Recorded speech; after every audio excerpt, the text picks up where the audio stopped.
It's car con carne. Let's eat in the car. It's car con carne. And now here's the star of our show, James Van Alstyne.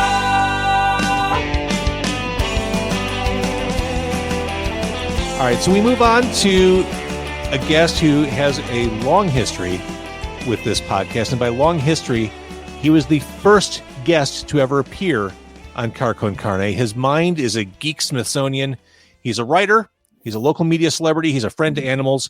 He wrote these trade paperbacks right here. He is Elliott Serrano, king of geeks. Where were you, bro?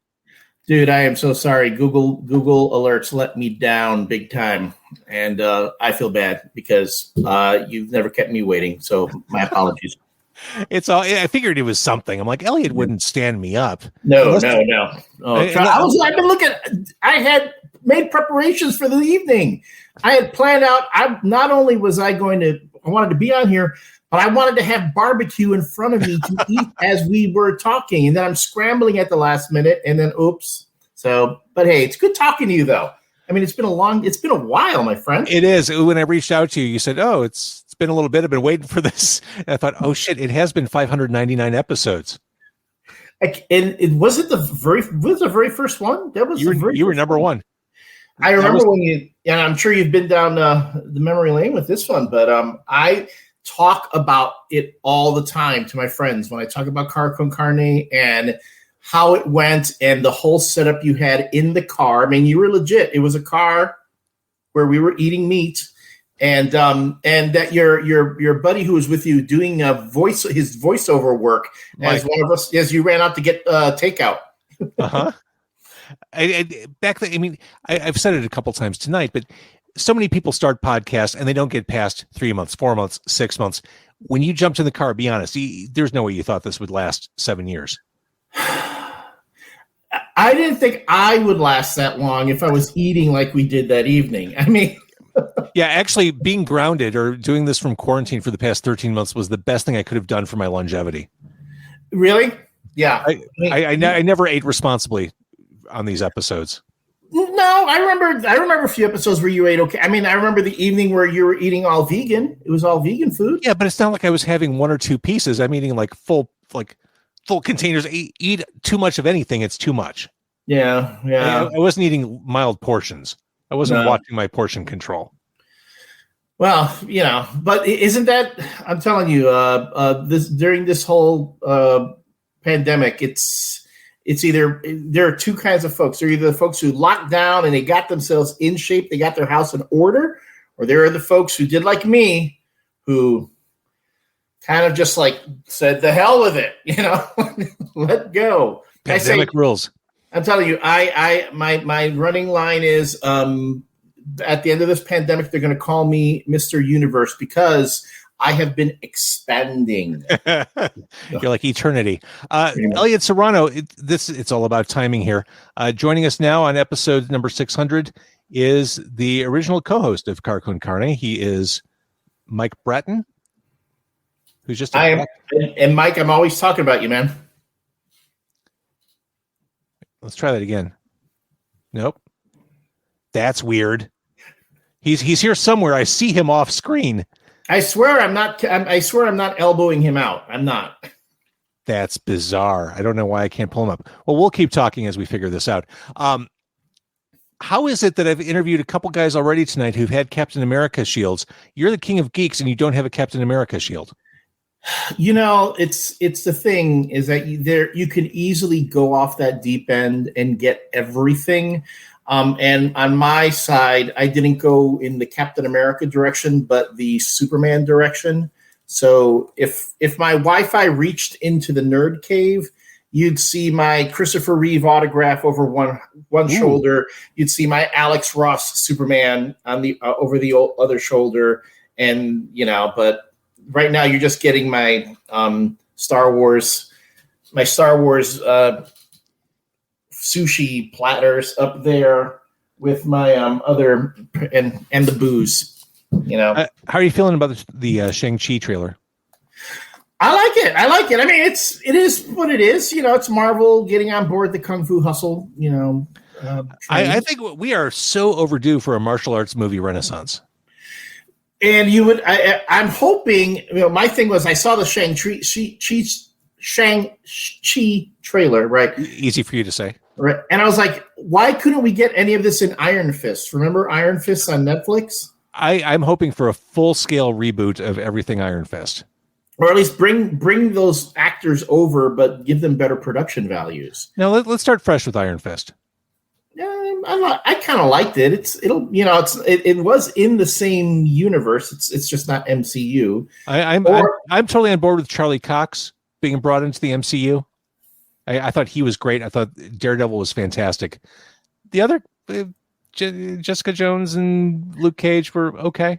Yeah, no, I agree. I wasn't, I love Kristen Ritter and a lot of stuff, but she was not Jessica Jones for me, especially when you look at the comics and Michael Gaydos drew Jessica Jones looking more like a younger Julia Roberts.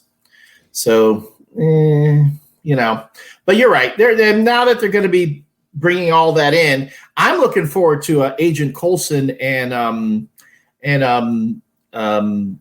Julia Louis-Dreyfus's character of the Contessa, who I used to love from the old Nick Fury comics. Sure. Man, that was reaching back. That was really reaching back to bring the Contessa, Nick Fury's old flame from the 60s, to make her a character in the MCU. I was impressed. That was the thing about Julia Louis-Dreyfus's appearance in episode 5 of Falcon. I knew who she was, but it was such a deep pull.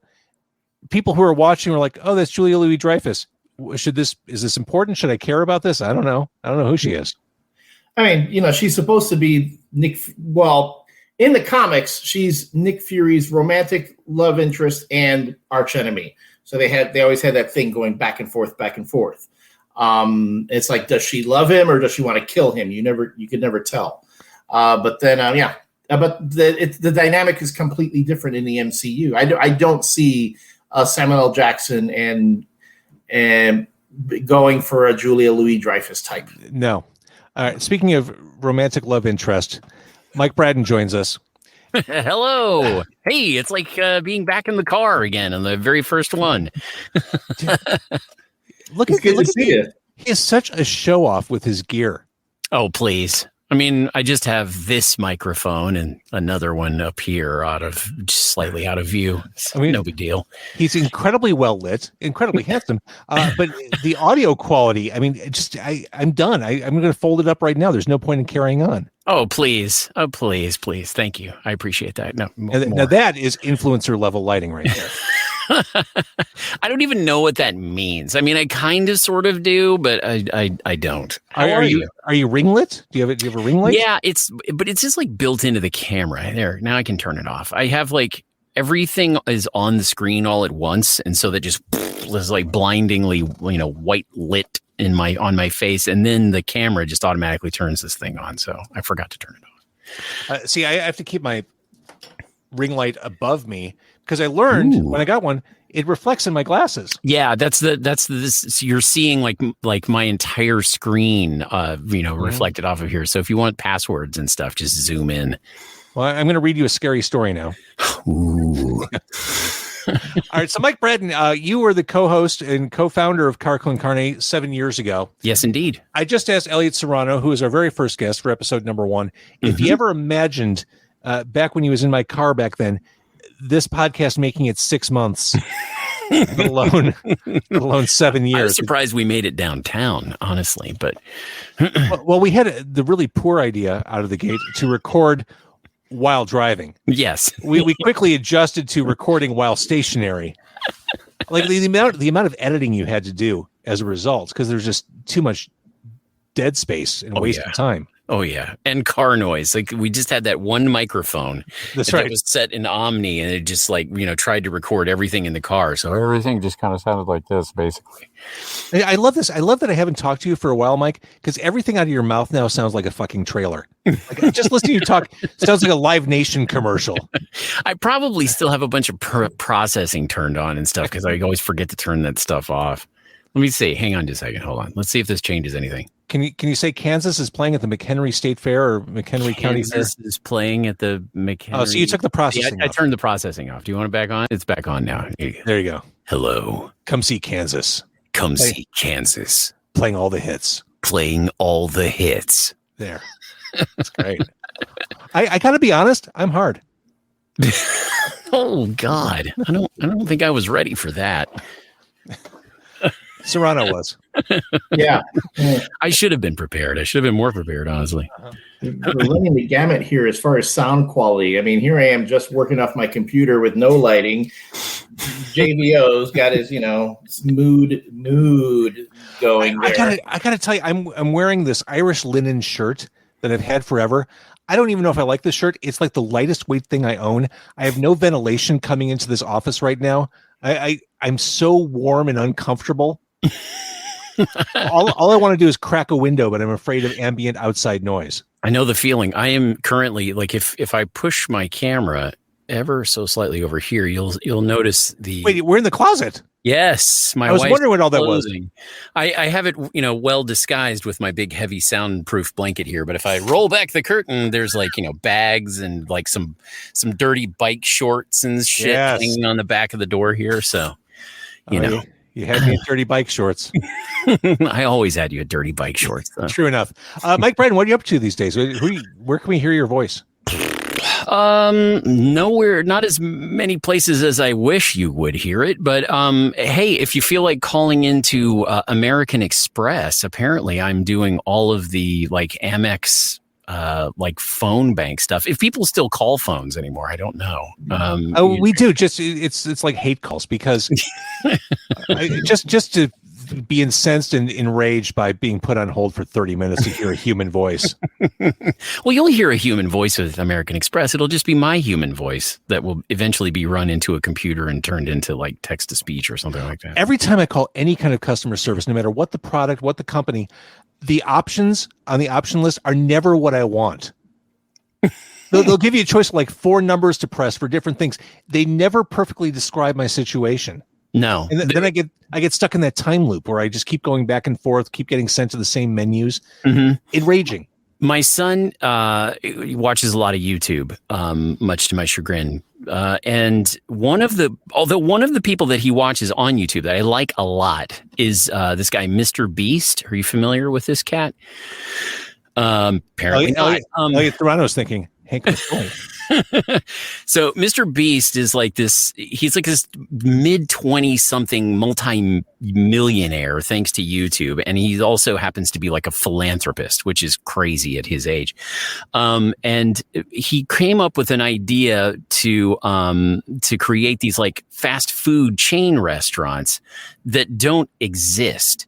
So he has this menu that he's created, and then his idea is to ship it and sell it as a concept to either to kind of those online only restaurantless kitchen kinds of things, or to restaurants that don't have, especially during the pandemic, that didn't already have a ready to go to go menu or anything.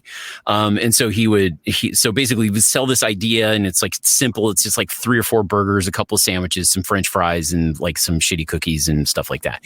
And so and actually the food's pretty good when it eventually arrives at your door, sometimes an hour and a half later after you order it because of the nature of the thing. So there's an 800 number to call. And when they invariably got my son's order wrong the last time we ordered from it, I contacted them and I tried to get through this phone bank system. This is all going back to the phone thing that you mentioned. And it was all I wanted to do was talk to a human. Yep. And that was never the option. It was always press 1 if this, press 2 if that. And I was customer service. I'm sorry, I didn't get that. customer service. Like, is there a problem with your order? Customer service. I was screaming at the phone eventually. And finally it was like, let me get someone for you. And then I got to talk to a human being who had nothing to do with the actual restaurant. It's just some nebulous delivery service. So anyway, long story about. I hear you that. and I understand it. Mike Bratton, thank you for jumping back on. Of course. We need to catch up. This is something I've been wrestling with for the past 13 months. There are lots of people who I enjoy the company of, who I like talking to. I have not been conversational at all outside of this podcast. Like, I haven't really wanted to have many conversations. Like, I've had nothing to say. It's like when you're stuck at home 24 hours a day, I have nothing new to offer. It's like, well, I watched this movie on Shudder last night. I felt kind of tapped out conversationally. I've seen the same episodes of Breaking Bad like 55 times now. So I mean, my point is, like, I've had a hard time communicating outside of this podcast because I lost the will to chat. But that includes you. Like, I feel like I've lost touch with you, just not out of disrespect or disinterest. I just have not been chatting. Same. I mean, everybody is in like complete self-preservation mode for the last year and change. So, it makes complete and total sense. I take no personal offense at it because I barely stay in contact with people when things are good. So that's true. When the world goes, other than like sending you random, like, oh, the world is ending again text messages, I don't really talk that much to people. The pandemic was like simultaneously horrific and awful and kind of good for people like me, honestly, because I just am quiet and just stay at home anyway. So, that's gives me an excuse to just sort of like, I get to be the hermit I've always wanted to be. I really need to keep the processing on whenever I absolutely. All right. I'm going to cut you guys loose. Okay. Elliott, thanks for jumping on. Great to see you. We'll do it sooner than another 600 episodes next time. Counting on it. I promise. Mikey, we'll talk soon. God bless. Thank you. Nice to see you. Thanks, guys.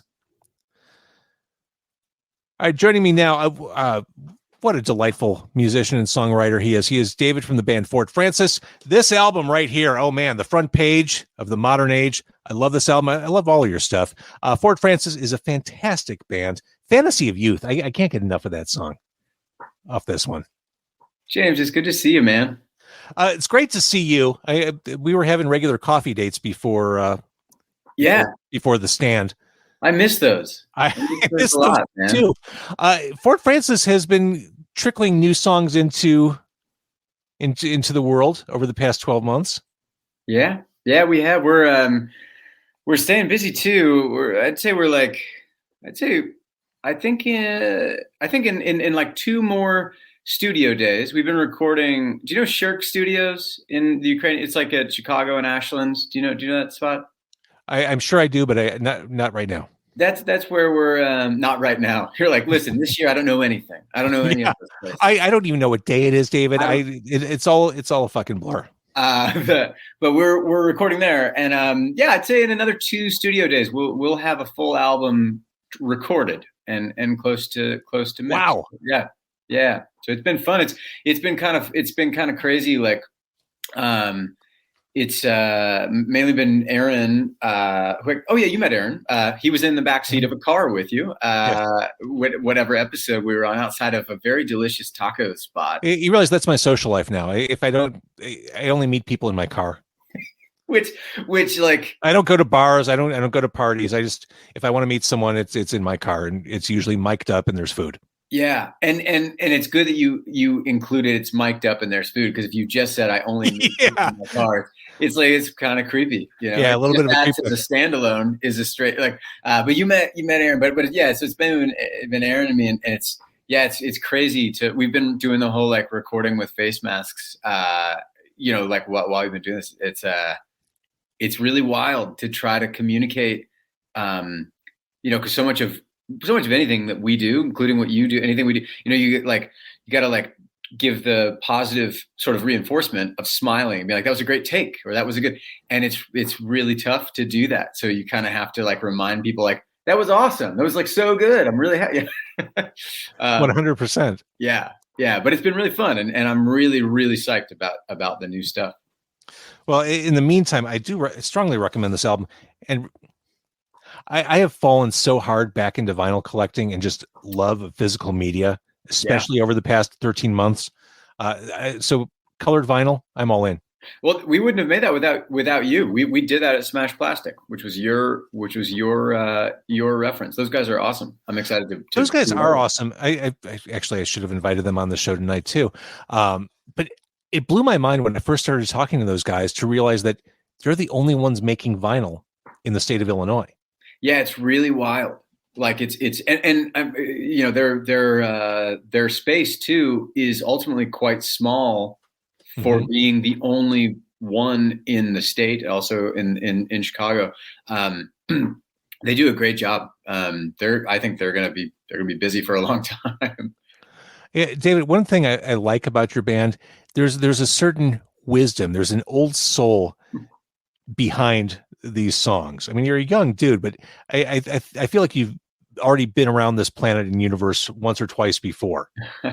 Well, I appreciate that. I got a lot of places to go, but I'm glad that becomes a thing in our songs. So what did you grow up listening to? What, you know, honestly, I grew up like really loving like the Michael Jackson and the Jackson 5. Like that was my thing. Like through elementary school, this is my thing. Like the first thing I ever performed, like my first on the stage experience was dancing. I learned the moonwalk, and I did in that second grade, I did Smooth Criminal. In third grade, I did Black or White, maybe. Fourth grade, I did Billie Jean. I was constantly doing, I was listening to Michael Jackson, and then like growing, and then when I actually developed like kind of like rock musical sense, I was a huge Nirvana guy and big Beatles guy, and also really, really into Dylan. Okay, there it is. In my head, I'm like, well, maybe he grew up listening to Tom Waits and Warren Zevon. But there it is. Man, it's great. You meant like not enough people mention Warren Zevon in their first breath of like, what did you listen to? They don't, and I love Warren Zevon. Actually, the night before I graduated college, I went out with like my senior like seminar professor, and we did shots of tequila and sang Werewolves of London karaoke. I love, and that's like the Zevon staple, but I have a really good friend. I'm actually going to send you this book, who wrote a book solely about like Warren Zevon's impact on rock music. And I'd love to read that. He dug really deep, like interviewed Warren's family and all. Like I've always been a Warren Zevon fan. I think it's The Wind, right? That's the record he recorded. I think it's the name of it right before he died. Like I think so. It's The Wind. I love that record, and I like that too, because like he was, you know, he was diagnosed with a terminal illness, and he was like, what am I going to do? I'm just going to write a bunch of songs and make an album, and it's so good. I'm going to send you that book. Awesome. It's really, really good. All right, David from Fort Francis. The most recent album is this one right here, The Front Page of the Modern Age. There's more music to come. You know, I'm a fan of your music, and I love our conversations. Yeah, man, and congrats on 600 shows. I'm honored to be a small part of them. Well, thank you. And you were a previous guest on episodes 225 and 349. Nice. For those keeping track at home. Brilliant. All right, David, I'll talk to you soon. All right, take it easy, man. Thank you. It is Car Con Carne, episode number 600, Night of 1,000 Stars, or at least like 25. Night of 1,000 Stars, sponsored by our friends at Siren Records, McHenry, where I will be this weekend for a lot of reasons. I love going there. They're curators. This is something that just bugs me in life. We don't know who the curators are. Everything is sent to us and delivered algorithmically. Computers tell us what we might like. I miss human curation. I miss a trusted voice saying, oh, you like this? You're going to dig this. That's what Siren Records is to me. I can walk in there and say, hey, I just heard this song. And they'll say, oh, but have you heard this band from Belgium or this band from Oklahoma? You'll like that too. I love in-person, real, honest-to-God curation. And they're great at it. It's like going to see friends every time I go to Siren Records, McHenry. Speaking of friends, it's Amy Guth. Hello. Hi, Amy Guth. How are you? Look, you've got a totally pro setup, which doesn't surprise me, as you are a professional broadcaster and podcaster, hosting the Daily Gist for Crane's Chicago Business. That's right. I've been sitting right here doing that for a year, right here in this seat. It's a very natural fit for you. Well, I mean, I got to say, like moving broadcast to my house has changed my life because I got hours of my day back instead of like popping from one place to the next and doing all these different jobs. I'm like, oh, I can do lots of things now. I can work on all kinds of stuff. So yeah. When I realized I could record radio shows or do radio shows from home, my thought was, well, should I laugh all the way to the bank or should I stop halfway through? Not quite there yet, but yeah, it's something like that. Yeah, an earlier iteration of that. Yeah, I mean, we've adapted, and it's been an interesting year, and I think we've all learned a lot of stuff. I don't know. When I hear people say everyone's so eager to get back into the office, I'm like, are we? Yeah, I don't know. There are a lot of things I'm not necessarily in a rush to do. I said this earlier. I don't want to shake any hands anymore. No, that was always kind of gross. Yeah, that's something that can stay in the old world. For sure, that stays in the before time. The other thing is, I was just saying this the other day. I don't know. I can't picture like a future time that I won't be carrying a mask with me. Right. Like I can't imagine being on the L at 5:00 and having a stranger this close to my face and not being like totally covered. Although there is that thing, I was having an in-person conversation with someone today, and I was trying to be a good, attentive listener, and I was smiling a lot as I was listening, and I realized, oh, these smiles are just, they're wasted. Yeah. Because the person I'm talking to doesn't realize I'm smiling at them. I know. Because I missed. I have one mask in particular that I think my cheeks, like, I think you can tell when I smile, because what I do is when I walk by a dog, I don't care who's walking the dog. I just smile at the dog like, hey, buddy. And I think there's one mask that I have, because I have quite a collection now. But one in particular, one mask, people are always like, isn't this dog cute? The other one's just like, weirdo, get away from my dog. My problem with the masks, I don't know if I have an unusually wide head. Every mask I own pulls my ears forward. Yeah, mine too. And I can't move past it. I need them to be more stretchy or pliable or something, because I feel like I look like Dumbo every time I'm out in public. Well, you got to make this little adapter. It's like a piece of elastic with a button on each edge, and you don't put the mask behind your ear. You put it on the button. So you've got like it's headgear for masks is what it is. But it's very effective because my ears were going forward too. And I was like, that's not a good look for me. I don't want to do that. The thing is, I probably didn't do much research because I kept thinking, well, this is going to end at some point. I don't. If you commit to doing that, well, that's just accepting that this is our fate forever. Like, I'm not going to buy the extended gear. I'm not going to go that way. I'm not going to invest. Things will reset at some point. Everything will be fine. So when I've seen you on social media lately, it seems you've been super active on the yoga front. Like, are you we haven't talked for a while. Are you an instructor now? What's going on with that? I am. So, I mean, the shortest possible version of a very long story is that in 2004, when I was in a very bad car crash, I was basically like given a cane and crutches and lots of drugs and sent on my way. I never filled that prescription. It turned out it was opioids. I'm glad I did not. And really was very broken. And eventually a neighbor of mine suggested I go to a yoga class. And I was thinking yoga in terms of being a pretzel, and that's not going to work for me. And instead, it was a restorative class, and it was very meaningful. And I got a lot out of it. And the instructor was like, stop doing, I need you to lay down and just rest. And she put like rolled towels underneath me. And I woke up 2 hours later, and she was just sitting there. The class was long gone. And she was like, you just seem like your body needed rest. So I need you to come back every day. I'm not going to charge you a cent. Just come back and be here. And she helped me so much in ways that like Western traditional medical, options didn't. And I decided right then and there that eventually I'm going to get the credential and become a yoga instructor, because not to make a career change, but because I want to be that person for somebody who comes into my class needing that. And so, yeah, I am a yoga instructor, and I teach a couple classes a week, and it's lovely. And I think people go, how do you do that? And also journalism. And I'm like, I do journalism because of that, because otherwise it would be like a really stabby time to be in journalism, truly. I was talking about this with a few people tonight, but I think there are a lot of things we've learned or done over the past 13 months that are worth taking with us to the future. For sure. Like, it wasn't all bad over 13 months. I think we learned to do things in cool or different or innovative ways. Is there anything, I mean, besides being able to do your radio or podcast show from home, what will you take with into the post-vax era? Well, I mean, I had a chaotic childhood, so actually chaotic stuff is where I'm like a Viking. I'm like all good in that. Like, oh, I know how to keep myself safe and sane in this. I think the level of autonomy that I felt has been huge.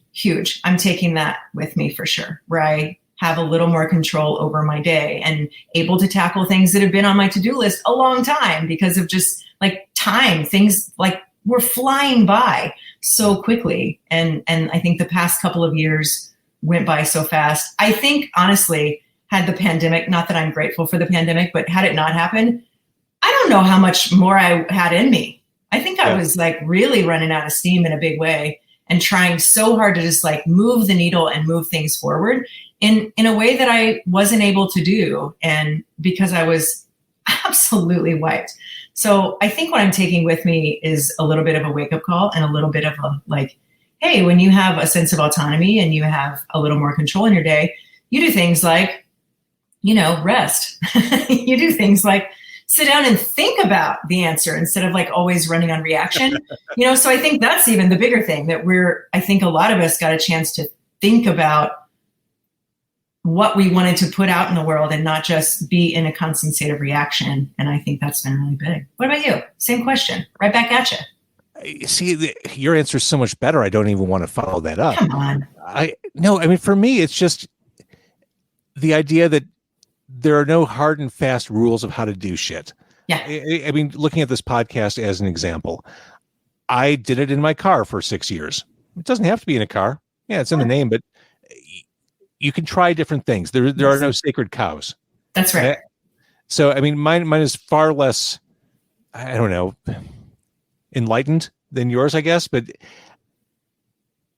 no, I don't agree. I think that the permission to be experimental is extremely enlightened and extremely huge. I feel like the stakes were so high on everything. No one was allowed to make a freaking mistake before the pandemic. And now we're like, yeah, I'm going to teach a yoga class on Zoom. And if internet craps out for a minute, everybody be cool. I'll be right back. Right. Like nobody had that kind of grace pre-pandemic at all. And even, I mean, I was thinking about the other day, remember when the guy was on the BBC and his kid came in the room and then the other kid came in the room and then the wife comes in with like her pants down? That was such a big scandal. And now like that's every Zoom you're on, right? Some naked kids running through the background or like a cat's showing you his asshole or something's happening, right? Like it's made us so much more human because like you could be a big bully at work and be super intimidating with like really fancy suits and whatever. But like if your cat is showing me his butt and your toddler is trying to pee on the floor behind you, you're not such a tough guy. And we have to deal with each other as human beings. I think that's huge. That's the equalizer right there. Naked toddlers. Uh-huh. All right, Amy, thank you for doing this. Always a pleasure. Anything for you. All right, we'll talk soon. Thank you. Absolutely. Amy Guth, everybody, episode 600. Moving on to a perennial favorite here on Car Con Carne. He is your mom's friend. He is Herb Rosen of Liars Club. I made it 2.5 hours without a mom joke, and here we are. Yeah, I came up with very little. I'm in Louisville in an Airbnb, and it's my girlfriend's birthday tomorrow, and we're down here doing like distillery tours, and we're going to Churchill Downs to see the horse races tomorrow, just for something to do because we're vaccinated, and we're like, we got in the car and we went. So I'm in Airbnb trying to take a nap because we've been drinking at distilleries since like 9:30 this morning, and then I'm like, I don't know what to put for my name, but that's what you get. Your mom's friend. Who do you got there? I'm doing this on my phone, obviously, too. I have 8 chins. No, you look svelte. Dennis Buckley of 88 Fingers Okay. Louis says, "This man is sex." That's the comment we're currently displaying. This man is sex. Hey, hi, Dennis, with 1 S and 1 N. But how are you? And congratulations. I thought maybe you'd hold out for 666, but that's almost as bad as the mom joke. So I don't know. It is. You're unusually loud, but that's fine. I don't. Okay. Even for me. Even for Herb, you're a little loud, but that's fine. But you bring up a good point. 666 should be something awesome. Like, I don't know if I should talk to the Church of Satan for that one, or like if I should like go all in and try to get like John Carpenter or like something cool for 666. That would be pretty cool. John Carpenter would be super cool, and just have him play music, no interview, just have him play. Like I love a couple live shows. He does all that wild like synth stuff. It's pretty cool. His Lost Themes albums are awesome. Like his movie themes that weren't in movies. Those are great. Exactly. So I will stand on record, man. That Escape from New York soundtrack is the gold standard for movie soundtracks. Yeah, amazing. Absolutely. The last time, this is like probably a decade or so ago now, I was in New Orleans, and Jay Younger, who was like the original guitar player of Rights to the Accused, he was living in New Orleans at the time. I went and visited him, and we met at some bar at Christmas Club, and I was like, what are you working on? Like, he goes, I'm remixing soundtracks from 80s horror movies and putting them on like double vinyl, splatter, purple colored vinyl. And he was working on the soundtrack from Chud. Do you remember Chud? Cannibalistic humanoid. Yeah. Cannibal humanoid underground dwellers. Yes, exactly. I'm like, wow, that's way cooler than anything I'm doing. I was like, all right. Well, the soundtrack market, there's Waxworks, Mondo. They're doing all those reissues. Like I just spent like $45 on the Rob Zombie movie, the Lords of Salem. Sure. Well, it's like a nerd. There's a nerd niche of a nerd niche of a nerd niche for that shit. It's good stuff. With so many labels and so many people pressing vinyl now, you kind of need a hook. You need to, if you're an independent label, you need to have something. You need to offer something different to the world. Yeah, I agree.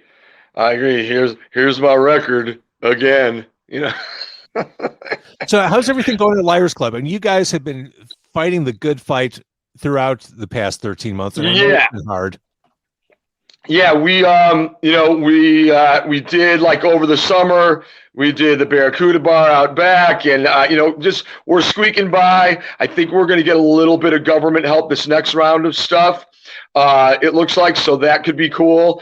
And we're doing 50 right now. We're doing 50% inside till 1 a.m. That's what they're allowing us, and that's what we're doing. And everybody's been pretty well behaved. Once in a while you have to remind someone, hey, ding dong, put on your mask, whatever. But it's been pretty good. Ding dong. Ding dong. That's a great insult. Oh yeah, that's a good. Well, I'm keeping it clean for the kids that aren't watching at all. No. No, and we've been squeaking by on that, and it's been pretty cool. And most of our crew, like most of my staff, is vaccinated now, so that's really cool because I don't have to worry about them or myself. Yeah. We just have to worry about customers.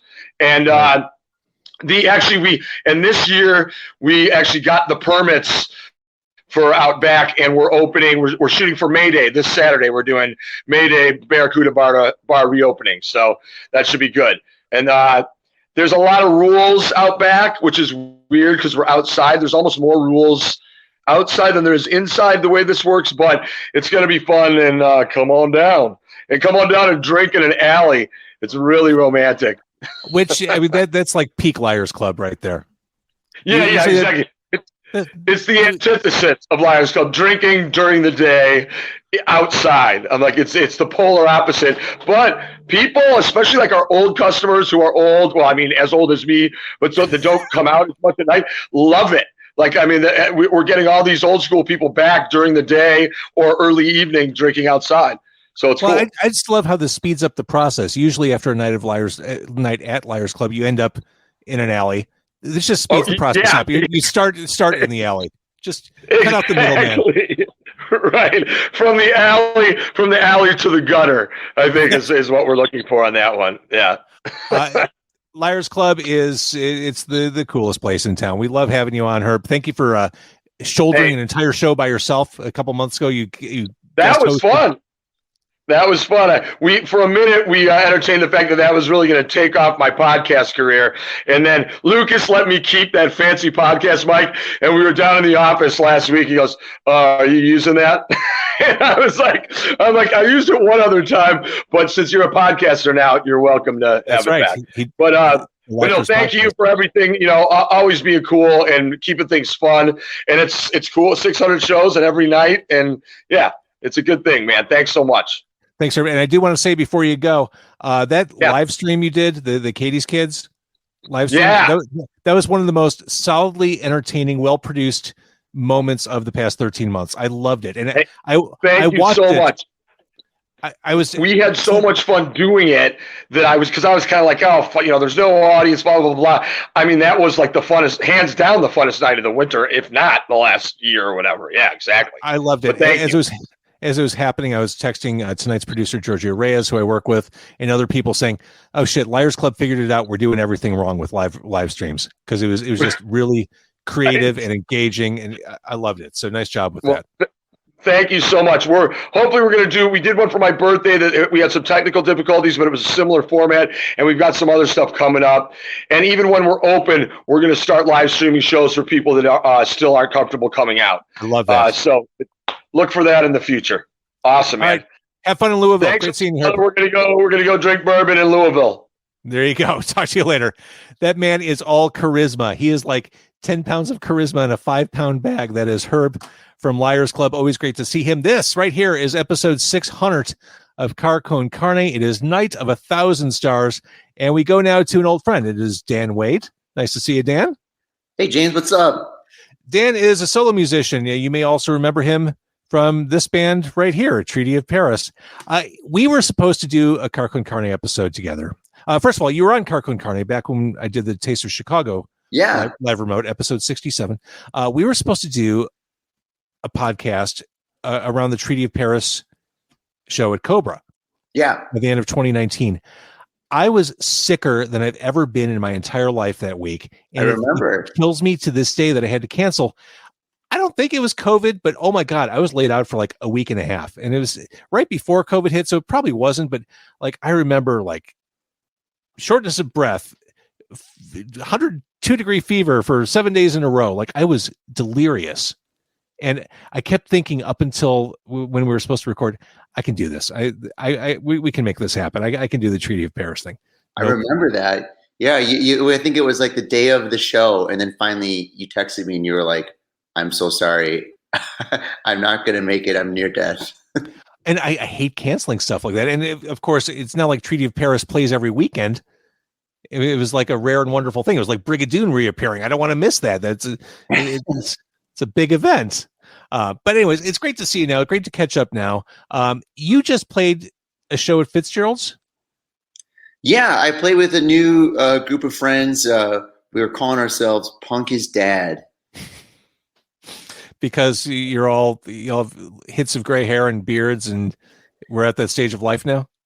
Yeah, that's the idea, and it's I think and a lot of our friends, they want to go hang out on patios and see live music versus going to see live music in venues is not something you can do right now. But when the pandemic is officially over, whenever that may be, I think a lot of our friends like the idea of going to see a daytime matinee outdoor show on the patio, hearing all their favorites. Maybe they can bring their kids and stuff. So we did that.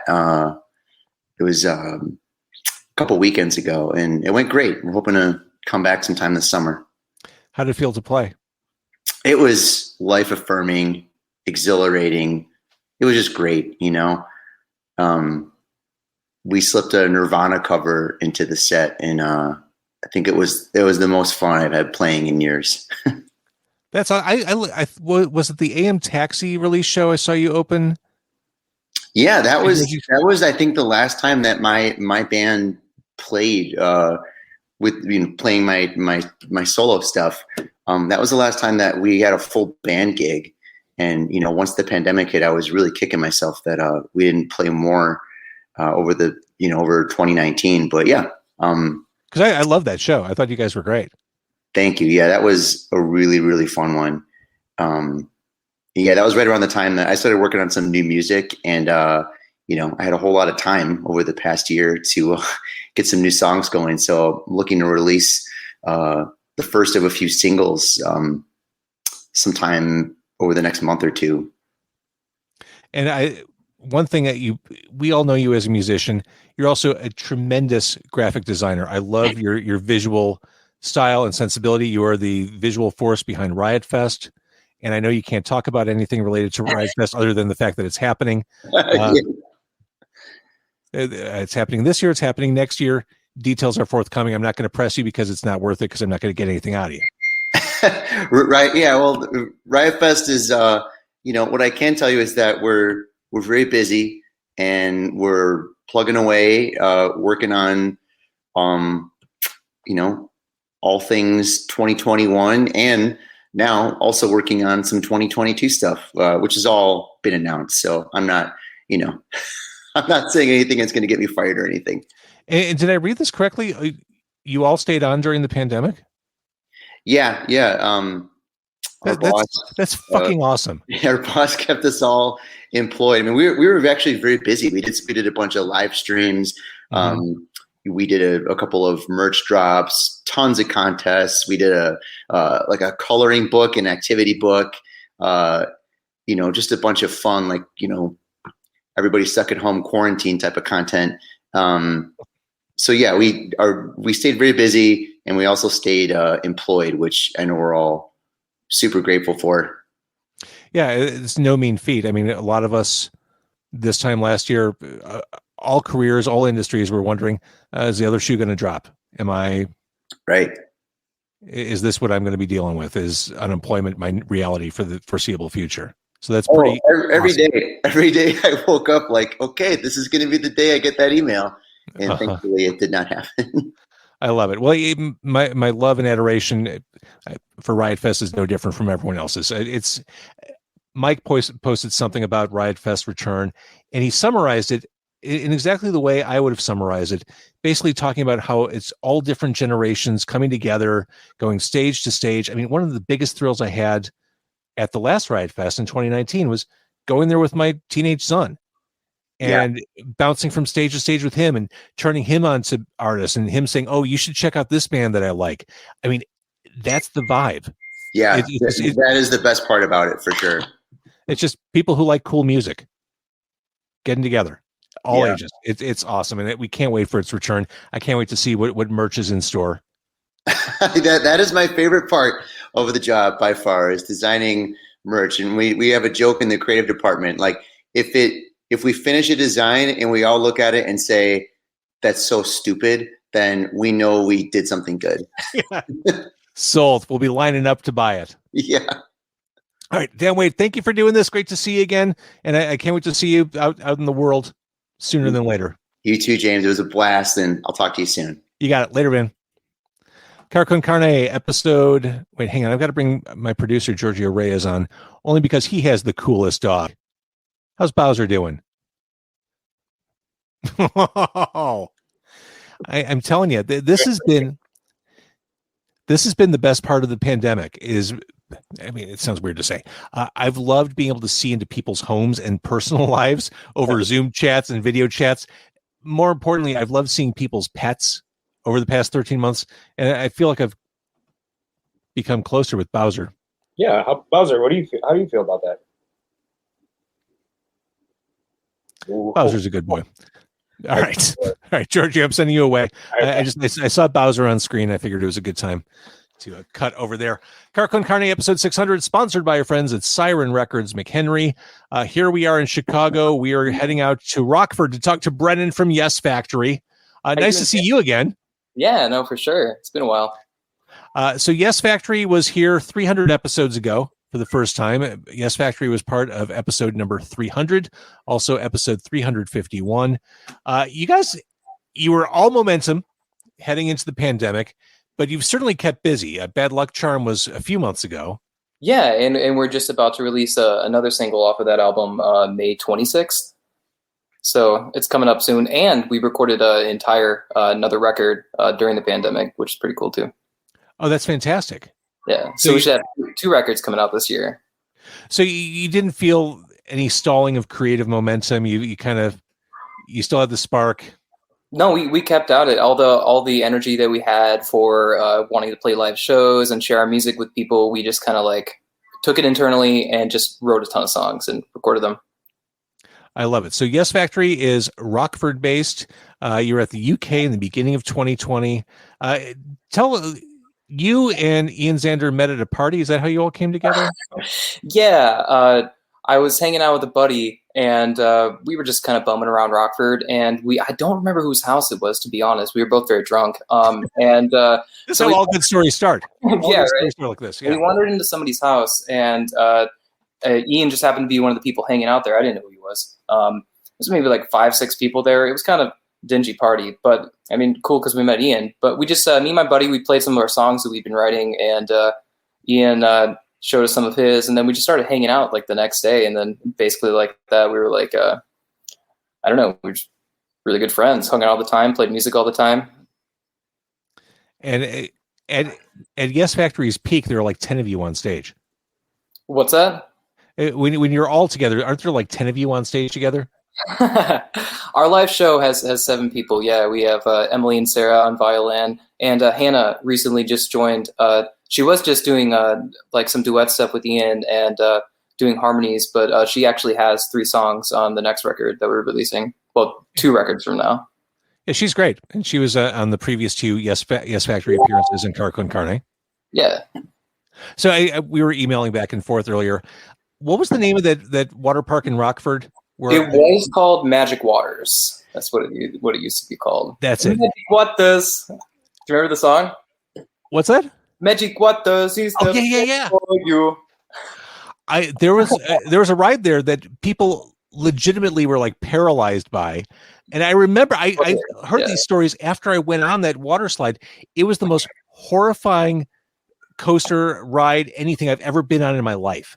I thought it was fantastic. I remember I have so many fond memories as a kid. Well, I only went there twice, but I thought it was like the tallest ride ever, and the fact that you like rode a conveyor belt like on a tube, like at like a 45-degree angle all the way to the top, hundreds of feet in the air. So exciting. Well, I remember feeling submerged, like waterboarding submerged a couple of times on that ride.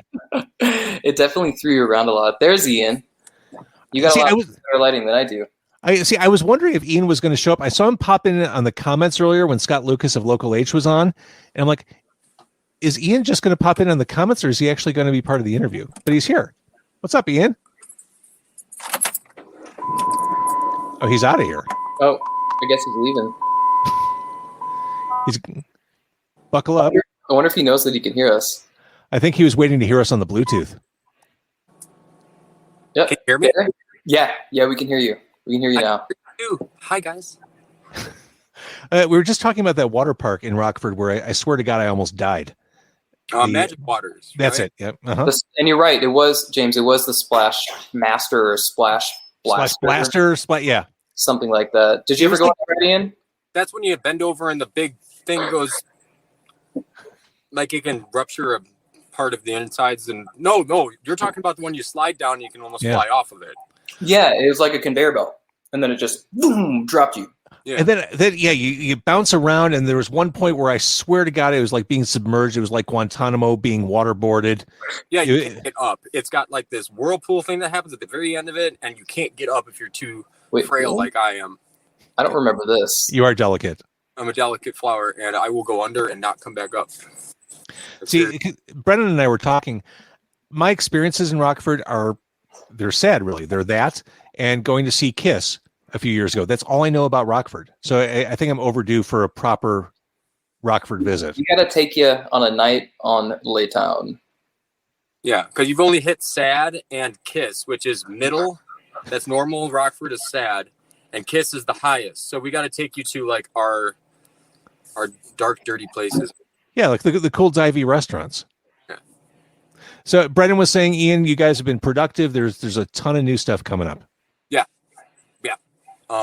We've been working real hard during the pandemic, trying to get a couple of records in the can, so when there's shows again, we can, have something good for everybody. A question I have for independent artists a lot. You've been trickling singles throughout your time together. The idea of putting singles out a la carte versus putting out a proper album or waiting for a proper album. I don't know that there's one surefire formula either way. And I think everyone's still trying to figure out what the best approach is. Alanis Morissette did figure it out, and I want to be doing what she did. She released a single, and had the record in the can, and all of the singles did really well, and then off the record went. I like that idea. And also Ash, that North Ireland band, they pretty much an album's. They release a single with a demo and like a live version of every track until they have a record out. So that gives them so much artwork that they can put out to people, and it's a collect them all kind of Pokemon thing with music and record releases. I think that's. Yeah, no, I totally agree. And plus, like, you can give more attention to giving each song like the attention that you want to give it. I don't know if I want to say the attention it deserves. We think it deserves it, but that's our opinion. But I mean, I love your sound. I love your sound. I love the melodies, the songwriting, the instruments. In fact, what kind of guitar is that behind you, Brendan? Oh, this is the first acoustic guitar that I ever owned. It's like an Ibanez, and it's zebra wood. You can only tune 5 of the strings on it. Well, no, you actually fixed it, Ian. I forgot I fixed that thing. You did fix it. Yeah, you put a tuning peg on it. And it's made from an actual zebra? Yeah, they flay it. I think that's the right word. They flay it, and then the right word. They put laminate on it, and then they press it down. I love it. All right, so when can we expect this heralded new music? Well, the 26th of May, you will hear our next song, "Looking Glass," it's a single off of our next record. The rest of the record should follow within the following months. And then later on this year, early next year, we'll be dropping the second record, which I'm really excited about the second record personally. This is an especially prolific period for Yes Factory. Yeah. I love it. All right, Brendan and Ian, thank you for checking in. Great to see you guys. I'm glad you're healthy and creatively busy and keeping at it. Thanks. I saw you had Scott Lucas on the show. Yeah, he had a much worse connection from the car than you have. I know. I saw it and it was kind of shaky, but I thought I recognized him, and I posted a picture of me and Scott giving each other a hug. And when I posted the picture, I looked at the picture right then and there with my lady friend sitting next to me, and he made the exact same face that he was making in the car, and it freaked her out a little bit because it just looked like the picture and him right next to each other going. Doing the exact same. Scott's a cool dude, and he's an innovative guy. He's a tremendous songwriter. I spent 20 years thinking that he hated me. He was always a tough dude to get a read on. Very. But, I thought he hated me too. And when my past band asked if we could open up for them, he was like, oh, yeah, of course. Why not? That'd be great. And he turned into a totally different, in my opinion, I thought he was totally standoffish. And he all of a sudden opened right up to, oh, you guys do music too. Hands of the Bible, man. Click. High five. Nux. All right. High five. Nux. Hands on the Bible. All right. Ian and Brendan, next time I see you, it's going to be in Rockford. It should be. Let's do it within the next few weeks. Tacos. Or whatever's custom in your country. There's a great lots of cool stuff. Yeah. I love it. All right. Thank you guys for coming on. Hey, thanks. Brendan and Ian from Yes Factory. It is Car Con Carne, episode number 600. We're going to do something really exciting right now, something I've been excited about for a little bit. We're going to do a bathroom break. I'll be back in about 3 minutes here. It's Car Con Carne. As long as it takes me to run to the bathroom and run back, it is bathroom break time on Car Con Carne.